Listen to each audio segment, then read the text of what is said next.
दरअसल ये जो बात कह रहे हैं राजीव जी, ये भी हो सकता है कि भाई पॉलिटिकल वेंडेटा के तहत प्रशांत किशोर आ गए चुनाव से ठीक पहले और बड़े नेताओं पर आरोप लगाकर वो अरविंद केजरीवाल वाली पॉलिटिक्स को एस्टैब्लिश करना चाहते हैं बिहार में।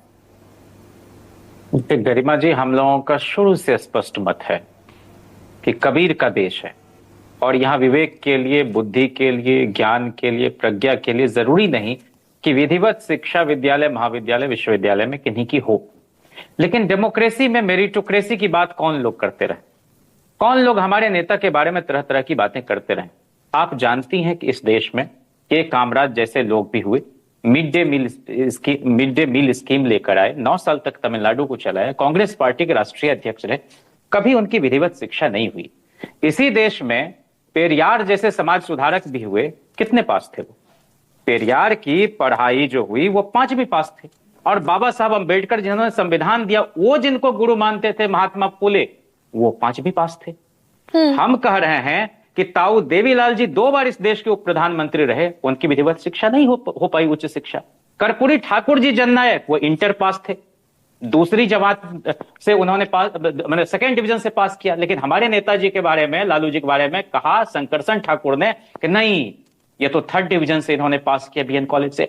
लालू प्रसाद जी को ये गौरव राष्ट्रीय जनता दल को हासिल है कि हमने बिहार को पहली महिला मुख्यमंत्री दिया। राबड़ी जी पर क्या टिप्पणी होती है? लेकिन ऑक्सफोर्ड यूनिवर्सिटी और सेंट स्टीवेंस कॉलेज से पढ़ी हुई दिल्ली की जो मुख्यमंत्री रही, उन्होंने लोकतंत्र में खराऊ तंत्र को स्थापित करने की बात की। कहा कि इस कुर्सी पर हम नहीं बैठेंगे, ये तो केजरीवाल जी की कुर्सी है। लेकिन हम कह रहे हैं कि लालू प्रसाद जी की 2 पुत्रियां एमबीबीएस की डिग्री रखती हैं, दोनों बड़ी पुत्री। इस पर भी आरोप तीसरी बेटी, मैं आपसे कह रहा हूं, नहीं, मैं आपसे कह रहा हूं कि इसको, इस इस पर भी दुनिया भर की ट्रोलिंग है, कहां से डिग्री हासिल की, और अगर एमबीबीएस की डिग्री है, why they are not practitioner. नहीं, वो तो हमारा अपना मत है ना कि हम प्रैक्टिस कर रहे हैं कि लोगों को लूट रहे हैं नर्सिंग होम चला के, या क्या कर रहे हैं। मैं आपसे कह रहा हूं कि 2 बेटी एमबीबीएस की डिग्री, एक पीएमसीएच से, एक जमशेदपुर मेडिकल कॉलेज से, बाद में पीएमसीएच भी ट्रांसफर कराया, एक बेटी पुणे से एलएलबी की डिग्री, एक बीआईटी मिश्रा से बीटेक की डिग्री, एक जो है पटना यूनिवर्सिटी में ही एक कॉलेज से बीए इंग्लिश ऑनर्स की डिग्री। 2 बेटियों ने इंटीरियर डिजाइन का कोर्स किया हुआ है। तेजस्वी यादव जी 9वीं पास हैं, जिनको ये लोग 9वीं फेल बताते हैं क्रिकेट खेलने के चलते। और तेज प्रताप जी ने बीएन कॉलेज से +2 किया। अगर सब्सटेंस है प्रशांत किशोर के आरोपों में डिग्री नहीं है, नहीं, मैं ये और प्रशांत किशोर जी की पार्टी से अगर सब्सटेंस है प्रशांत किशोर के आरोपों में, तो भाई